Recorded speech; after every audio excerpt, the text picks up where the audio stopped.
2025 City Council of Cresco, Iowa meeting to order. Roll call. Carmen. Present. Buska. Yes. Hassan. McConnell. Yes. Creener. Yes. Tonight we'll act on the consent agenda, which consists of approval of the agenda, approval of the claims, approval of minutes from October 20th, 2025, approval of street closing permit for portions of 3rd Avenue West, 2nd Street West Alley between 3rd Avenue West and 4th Avenue West, and North Elm Street for United Methodist Church Fall Dinner on November 24th, 2025. So moved. Second. Roll call. Buska. Yes. Creener. Yes. McConnell. Yes. Carmen. Yes. Staff reports, Public Works.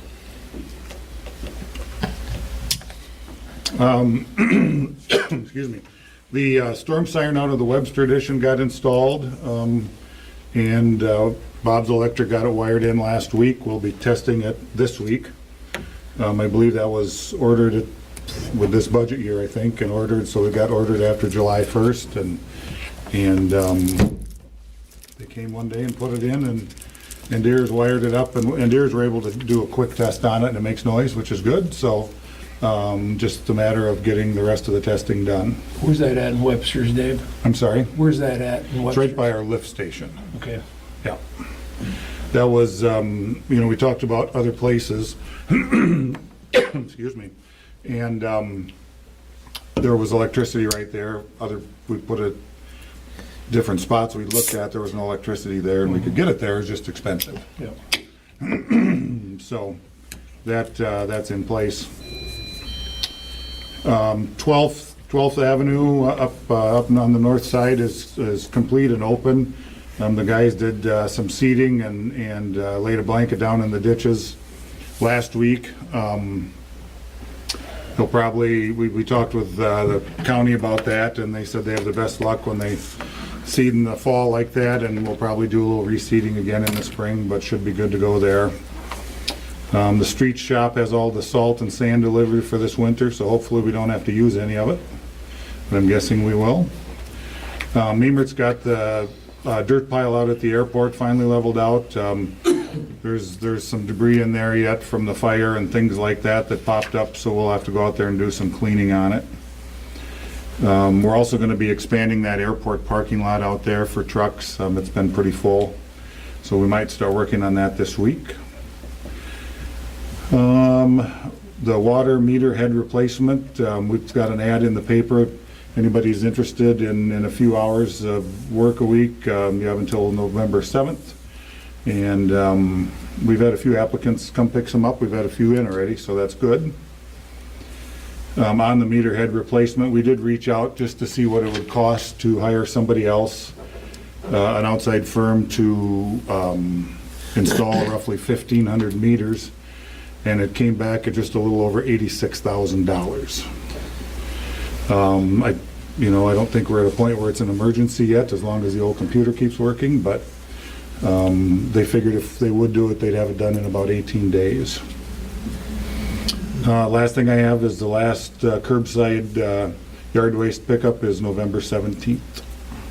That is all I have. Dave, you said they put down those blankets? But Yep. there aren't any. There's only blankets in like, I don't know, 6 feet or so? They maybe they're not completely done with They that. do the driveways and the Yeah. steeper parts. They don't do the whole ditch. Oh, okay, Yeah. okay. All right, that it? Yep. All right, thank you, Dave. Police. Doug, did Chief give you a... You mentioned that there wasn't anything to pass on of note with anyone. You didn't, somebody bring anything up. All right, thanks, Doug. Yep. Administration. We had training on general ledger and the utility billing for the new software last week. The customer portal is up and running now. The link is on our website and on Facebook. If you click on it in Facebook, it might not open, so you'll want to copy and paste it into a browser, and then it seems to be working, or if you're using it on a laptop or desktop. We did enter all of the autopay customers that we had authorizations for. So those, if you look at the bill, it will say paid by bank. If it does not say paid by bank, we were not able to set those up. Some of them were debit cards, credit cards, whatnot.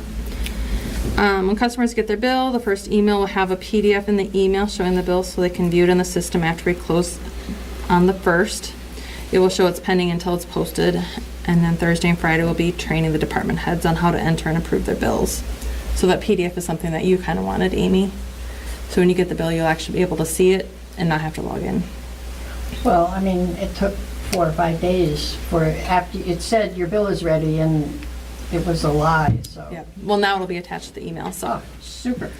Amber and I will be attending the Iowa League of Cities budget workshop on Wednesday. Health insurance renewal paperwork was handed out to the employees today. Budget paperwork is due back from the department heads on the 13th, and I'll also send out a doodle to schedule a work session to meet with them, like we do every other year, probably at the beginning of December. And CIP ranking is due today, so I'll compile all the rankings and probably discuss it at a future meeting. Thank you, Nikki. Committee updates. Dave and I attended the airport meeting, which we discussed with the airport board about putting more parking out there, so they know that's coming. And then plus, we also met with Claire on possibly, he wants to build his own hangar, which we've discussed. It probably isn't something that we were looking at, how he wants to build a hangar. So they're looking at probably getting a grant to maybe put more than one hangar out, maybe 2 or 3, so. And then the other meeting I went to was the park board had their meeting for funding of the fitness center. So they'll be starting to go around to various businesses and stuff like that. And Brandon will be at the next meeting with one of their members to discuss it as well. I was at the Howard County Economic Development meeting, and it was fairly straightforward, except we were all surprised by the report from Regional Health. You know, they're opening a Leroy clinic, which we've known about for a while. But Robin said that they're putting 2 midwives to be stationed up there, and I'm like, Leroy is a really small town. I didn't know they were having so many children. But apparently, the obstetric services have been closed in Owatonna, Austin, and Albert Lee. So northwest of Leroy is a huge desert. So it's going to be a really interesting time up there. That's it. Any other updates?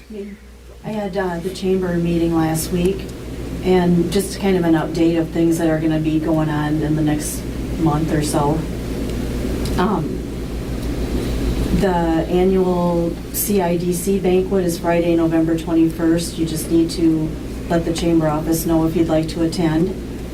Jingle in Your Pocket again starts November 7th and runs through December 12th.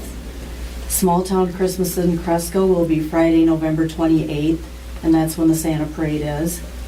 And then Small Business Saturday is on November 29th. And for the Santa Parade, the Grand Marshals this year are going to be Dr. Jensen and his wife Jane. That's it. All right, thanks, Jen. Any other updates? If not, we'll go into comments from the audience. This section's dedicated to anything that's not on the agenda. We ask that you come up, state your name, your address at the podium, and your comment.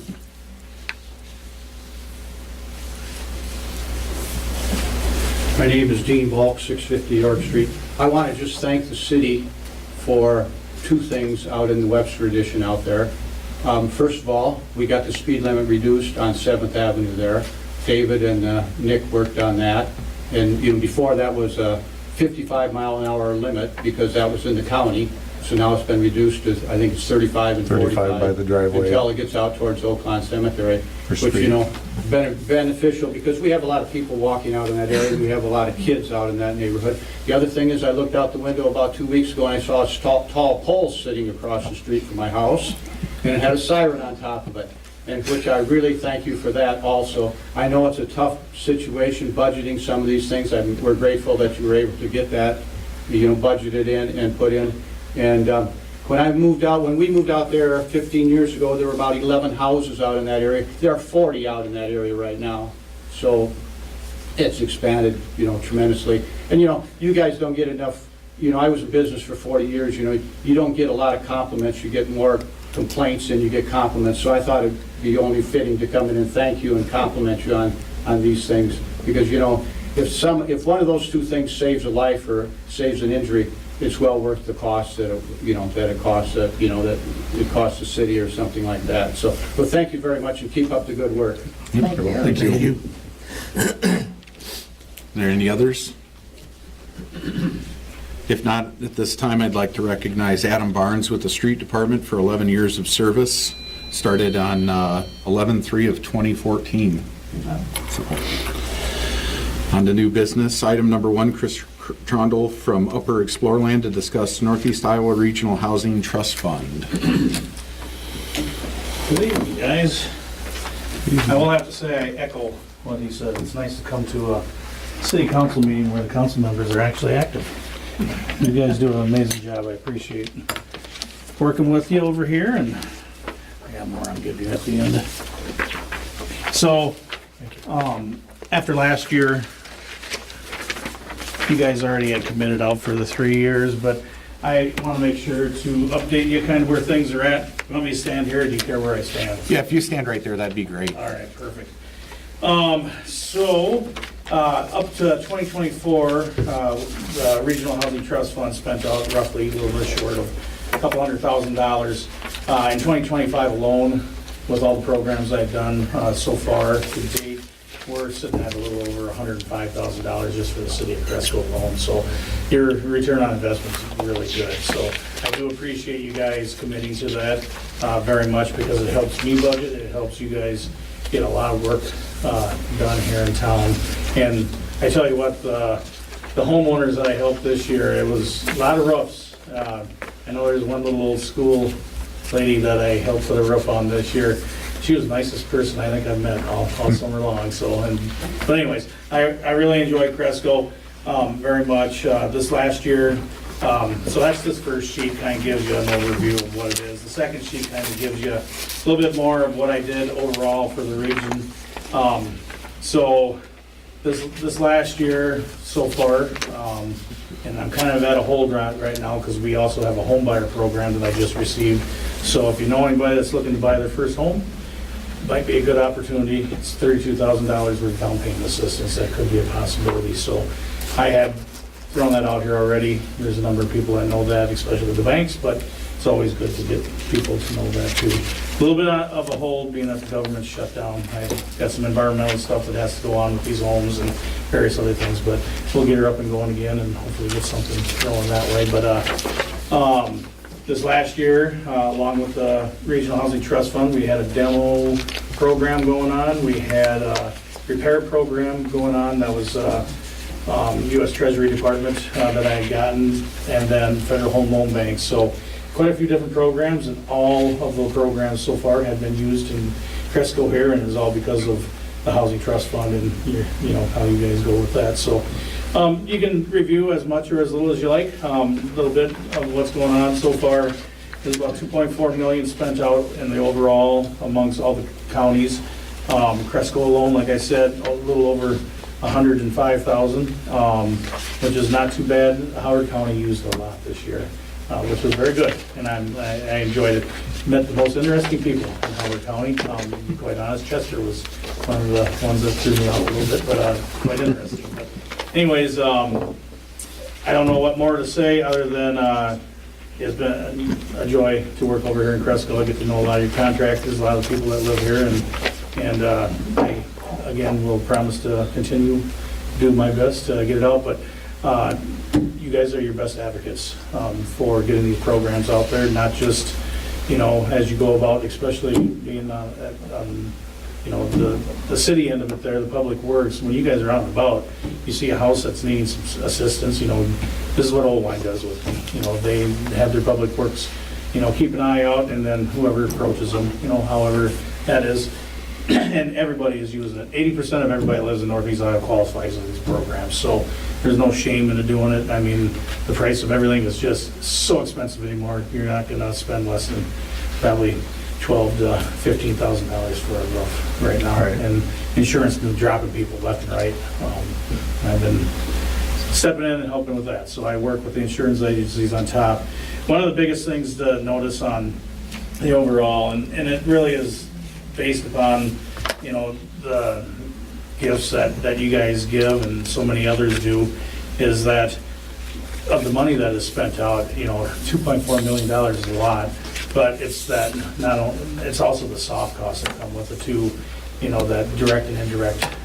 It's almost, if I calculated it out correctly, about $12 million all in all that goes through our towns just because of this. And that has to deal with banks, has to deal with insurance agencies, has to deal with everybody that's supply and demand throughout the whole process. So anyways, just a little bit so you get to know some of that. And there's a lot to talk about with these programs. And if you ever have more interest, I can explain more. But I know my time is short, and you guys have other things to talk about. But any questions?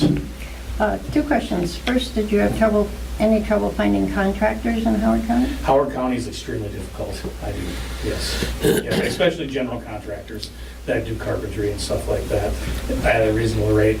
Prime example, a couple gentlemen down in the Spring Grove area had a roof that needed to be put on their house. And so I told them, go ahead, and I threw out a few options. One was John. I can't think of his last name right now. But anyways, he was local, and he gave one. There was one out of Rochester, and the one out of Rochester was $145,000. John's was right at 60, and I ended up, I asked somebody from Decorah, which I typically don't ask, to just give me another bid, and it was 20. And I don't necessarily always go with what's the cheapest. I go with quality and, the price. I want the homeowners to get the biggest stretch for their money to get something on there that's gonna save them from losing their insurance and also put something good in their house, but electrician-wise, yeah, God, you guys got a lot of good electricians and plumbers over here, so no shortage of those that I can tell you. But if you have any suggestions, you can always throw some out. That's the tough thing. I was curious. Second question is, are a lot of people in your area using the Homes for Iowa, the prison program? There is a fair amount of movement with that right now, and I will say statewide that has been getting a lot of traction. They used to only do like 10 homes a year. Yeah. I think they're over 100 now, or somewhere in that ballpark, and they're taking orders. So they've kind of cut us out of that process, other than sharing the program a little bit here and there. So you have interest in that, I would directly go to Homes for Iowa, and I can give you the contact information for that. But yeah, they are. I mean, how many places can you go and get a double wide for $105,000, a 3-bedroom? It's brand new. It's as good as anything you're going to get anywhere else, like Prairie du Chien or Lansing Homes or any of the other ones around. I mean, they're just cheaper. Because they're stick built, aren't they, I think? They 2x4s, Yep, 2 and by they're 6s, all whatever. trained. They may be prisoners, of course, but they're all journeymen to some extent, being trained under a master, carpenter, electrician, plumber, so on and so forth. So yeah, they're well put together homes. I visited one of the first ones down in Postville, Could've been, mhm. someplace. I thought it was quite nice.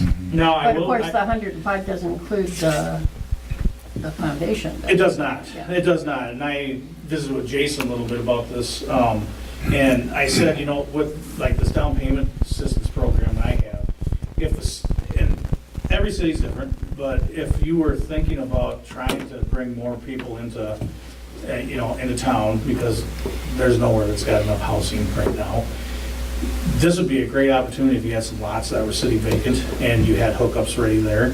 You could have one of these brought in, you don't even really have to put a pad or a whole lot on, just get your footings in and they'll set it right on top of that. You don't have to put a garage in. Let that homeowner that decides to buy it do that, but you could be that developer that has a city to do that. Now that would mean you have to put some money up front, of course, but you can make a little bit on the end, but really you don't want to make too much. You want to have that fine balance to where you're looking long-term in terms of tax dollars and getting revenue in from having more people in town and some newer homes. So it's a win-win depending on how you approach it. But yeah, and using my programs at the same time, so yeah. So some cities tie in their nuisance program with something like that? 100%, yep. If you want to learn more about it, I can give you some examples of that. You can send it to Dave. Yeah, absolutely. But it's all based upon, how far you're willing to go with it, and stuff like that. But like I said, to make money, you got to spend money. Anybody in business knows that. I'm not in business necessarily, but it's enough to know that if you want to, increase revenue, and taxes, or however that is, and maybe even make a little bit of profit on a home like that, it'd be something that's well worth doing. Well, even just helping somebody out, because the number one response that we get when we talk to someone about a nuisance property is, well, I don't have the money. Yeah. So, Yep. Yep. Okay. Yep. One thing that I have seen that, especially for these, Amy, it was, I'm seeing towns kind of transition some of those homes like that, or even smaller homes, like the 1 to 2 bedrooms, because those are even less. I think they're like 95 or something like that. And let's say you have a division where there's not many homes, and have more for retirement. And then some of these bigger homes where you have older people that don't need all that space, but a family does, you know, it could be a really good option for them to turn around, sell that bigger house and move into one of these smaller ones. And that's, I'm working with a couple towns right now that are looking at that, Wayne being one of them. So, yeah. that's Yeah, maybe pretty we should kind of have a session sometime about that and get Jason in. Yeah, Yeah, yeah. thanks a lot. Get your bankers in, get your whoever, yeah, and look at that, yep. Anybody got hard questions? All right. Well, if you do have questions, you got my card there. And yeah, I'll come in again next year and update you some more, but it's looking like I'll probably get the Federal Home Loan Bank again, and this time around I threw in veterans with it, so to qualify for that program, elderly, anybody over the age of 62, disabled, or veterans. So if I get that program, that won't be going. We'll have the trust fund again, I'll have the home buyer program, and then from there, I'll just have to see what else is coming out. So, you know, who knows right now. Thank you. Thank you, guys. yep, thanks, Chris. Have a great night. Item number 2, Chris Inick to discuss request to vacate Schroeder Drive and possible recommendation to refer to Planning and Zoning Commission to study the request and make a recommendation to council. Evening, everyone. How we doing?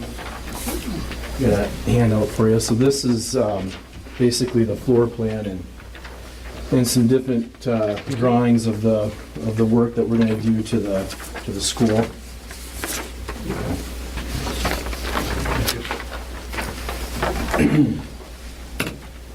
So specifically, this would relate to Schroeder Drive, and if you look at the high school, that'd be north-south, and it would be to the south. The orange or the yellow is the remodeled area. The peach color, orange color is the addition, and that pink, purple, whatever, is no work. And so right now, apparently, the school is zoned residential. Yep. And it's been like that for, I don't know, forever, I suppose. And there's a 50-foot, and Dave, jump in here if I'm Yep. stating this wrong, 50-foot setback, which we're in violation already because of our auditorium, but we got grandfathered into it, Yeah. okay? What we're gonna actually add on, as you can see, next to the auditorium, because that's gonna be a new music room, we're gonna have some offices there. So we're actually gonna come out even closer to Schroeder Drive, right? So this was brought to my attention by Matt Brace with CVS, because he's our general contractor, and Matt talked to Dave. Yep. And so there was some different options that we could, potentially pursue. We could do a variance, rezone, although rezoning didn't sound like Wouldn't- really that no. was an option at No. all. Or the city could vacate the Schroeder Drive and it would essentially become the school's responsibility, which probably is the school's. I mean, that's probably our choice now. I mean, when I say that, I've talked to my board about it, but that would be something I'd want to have them probably approve. But I think it's good to start these conversations. This isn't going to hold up construction. Right now, we've started construction now, but we're starting on the west side, which this doesn't affect that. But this is something we want to get tied up, or get taken care of. So there was two things when I talked to Dave last week about this. If the city would vacate it, it would become the school district's. One would be that infrastructure. There's a water line, there's sewer in there. That's stuff that you would still maintain. We would have to give easements, no big deal, in my opinion. And then snow removal. That's kind of a big deal. Would the city be willing to help us a little bit with big snowfalls? I mean, we could probably handle it, Larry.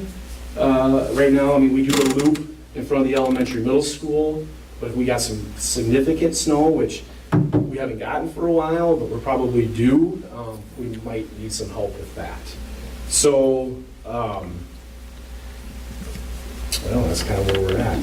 Do you have any questions or? I'm going to just interject for Yeah, a second. go ahead. So, and I've talked to some of the council members, but I think in the packet, there's a drawing or an overview from the county's assessor's website. And when you look at that, Schroeder Drive, according to the county, is the south side. And it extends all the way out into the outfield of the baseball diamond. And then 11th Street East goes up the third base line, and then 3rd Avenue East comes across the baseball field back out. And then, I know it's hard to see, but over in the parking lot, there's also another street that's still plotted out at the courthouse. I went over and verified that, and they don't show anything different. They believe that's accurate.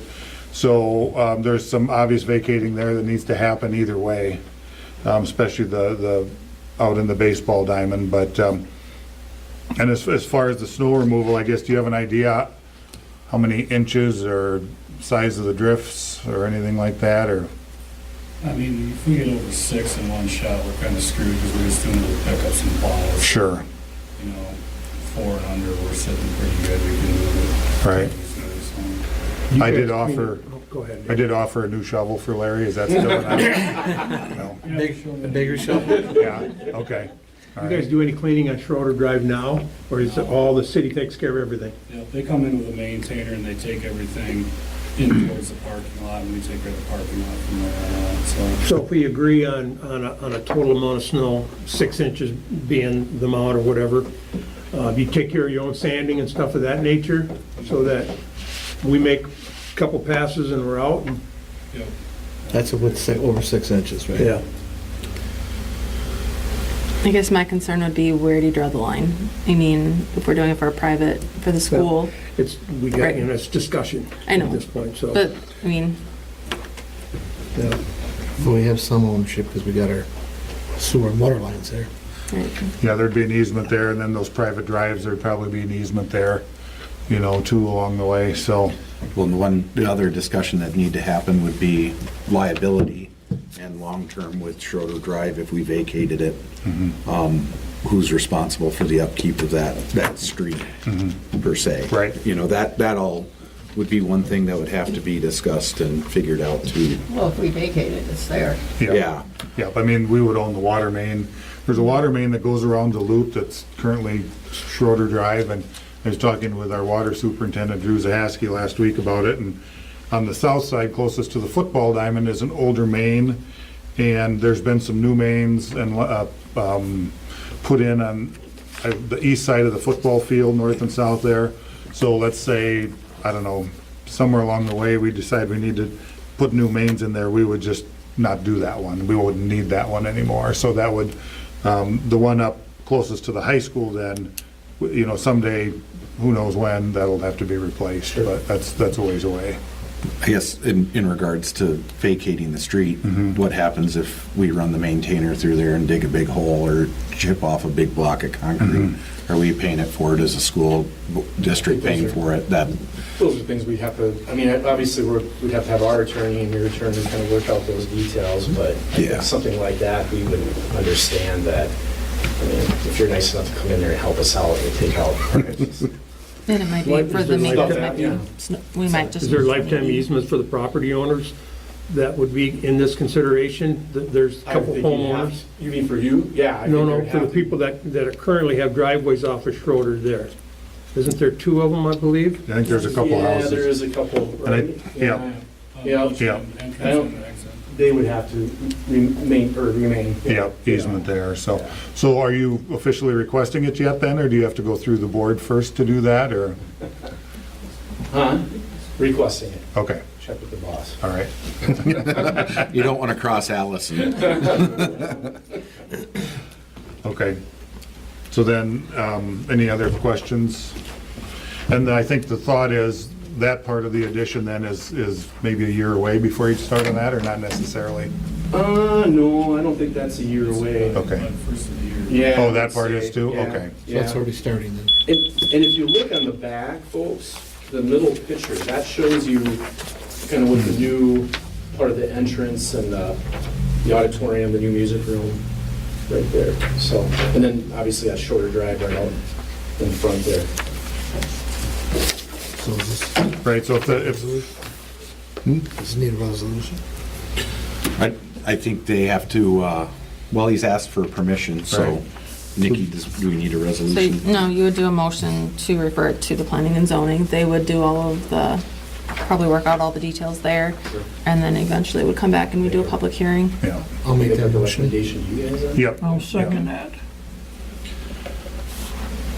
Roll call? Hassan? Yes. Carmen? Yes? Creener? We will have one more discussion on this, correct?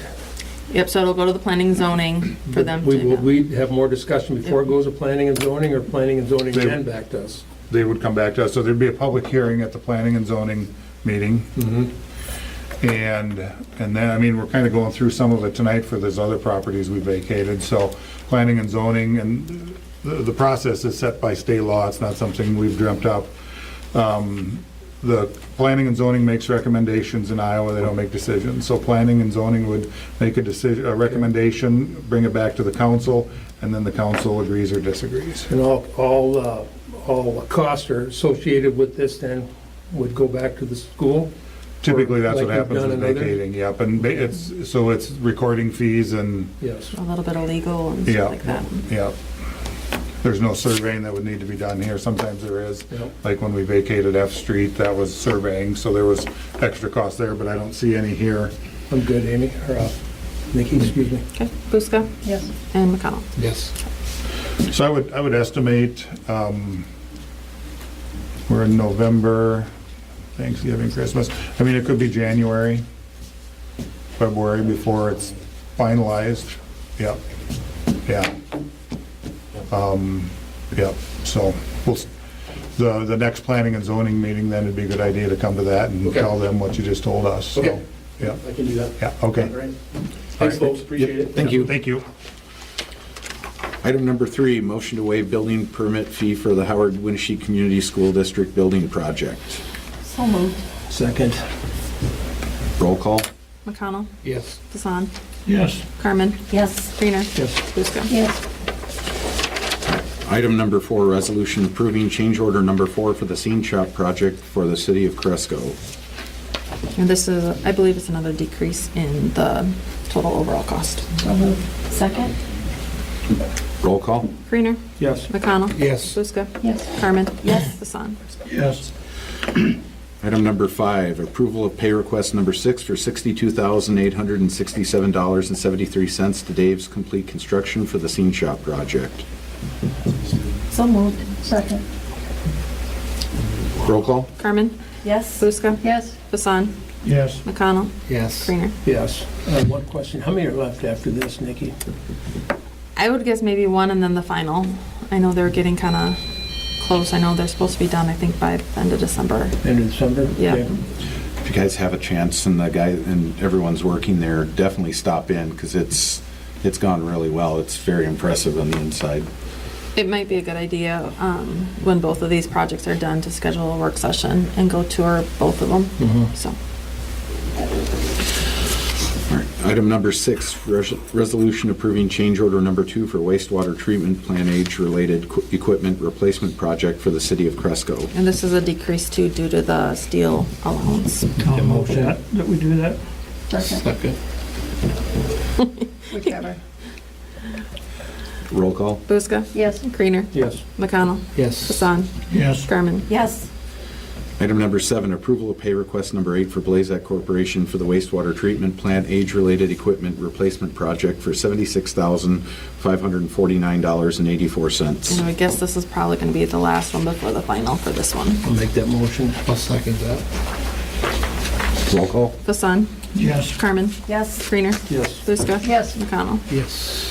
Item number 8, resolution authorizing the city clerk to enter into a third-party administration service agreement with Employee Benefit Systems, EBS. And they handle our side fund for our insurance, so. So moved. Second. Roll call? McConnell? Yes. Hassan?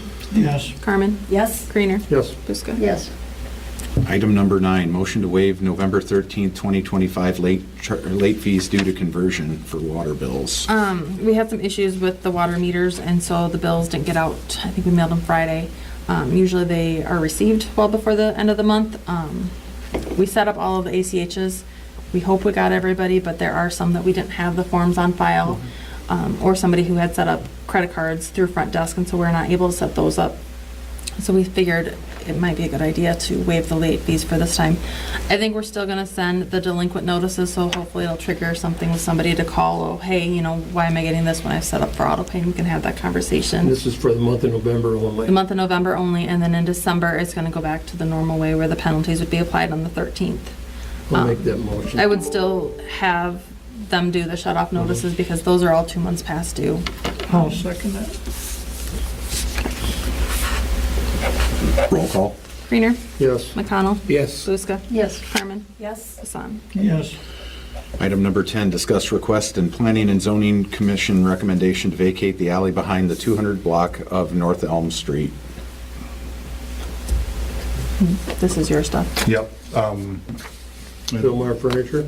Yep, yep, Behind yep, that? yep. The planning and zoning, I recommended to approve it. I'll make that motion.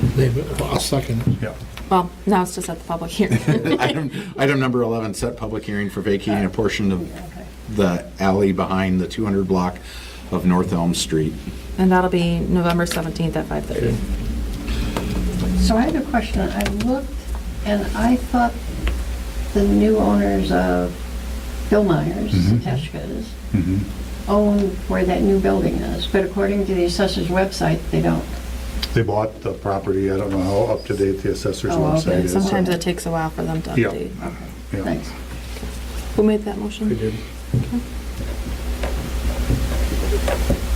Is there a second? Second.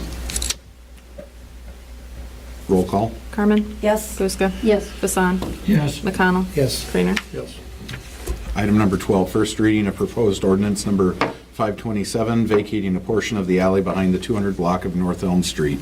Ordinance number 527, an ordinance vacating the portion of the public alley behind 200 block of North Elm, being enacted by the City Council of the City of Cresco, Iowa as follows. Section 1, the portion of the alley behind the 200 block of North Elm located at the west 10 feet of Lot 7, Block 12, original plat of Howard County, Iowa, is hereby vacated and closed for public use. Section 2, the council may by resolution convey the portion of the street described to abutting property owners in a manner directed by the city council. Section 3, all ordinance or parts of ordinance in conflict with the provisions of this ordinance are hereby repealed. Section 4, if any section, provision, or part of this ordinance shall be adjudged invalid or unconstitutional, such adjudication shall not affect the validity of the ordinance as a whole or any section, provision, or part thereof not adjudged invalid or unconstitutional. Section 5, this ordinance shall be in effect from and after its final passage, approval, and publication as provided by law. So moved. Second. Roll call. Buska, Yes. Creener, Yes. McConnell, Yes. Hassan, Yes. Carmen. Yes. Item number 13, discuss request and Planning and Zoning Commission recommendation to vacate an undeveloped portion of 9th Avenue East. The planning and zoning board recommended to vacate that. All right, let's set the, item number 14, we'll set the public hearing for an undeveloped portion of 9th Avenue East. And so that'll be November 17th at 5:30 as well. So moved. Second. Roll call. Hassan, Yes. Carmen, Yes. Creener, Yes. Buska. Yes. McConnell. Yes. Item number 15, first reading of proposed ordinance number 528, vacating an undeveloped portion of 9th Avenue East. Ordinance number 528, an ordinance vacating an undeveloped portion of 9th Avenue East, be it enacted by the City Council of the City of Cresco, Iowa as follows. Section 1, the undeveloped portion of 9th Avenue East located between the Lot 1, Block 3, Lot 4, Block 2, Moloch and Nybauer, Oak Creek, addition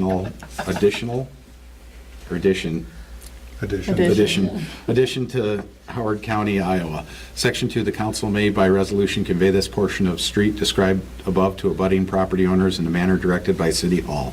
Section 3, all ordinances or parts of ordinances in conflict with the provisions of this ordinance are hereby repealed. Section 4, if any section, provision, or part of this ordinance shall be adjudged invalid or unconstitutional, such adjudication shall not affect the validity of the ordinance as a whole or any section, provision, or part thereof not adjudged invalid or unconstitutional. Section 5, this ordinance shall be in effect from and after its final passage, approval, and publication as provided by law. So moved. Second. Roll call? McConnell. Yes. Hassan. Yes. Carmen. Yes. Creener.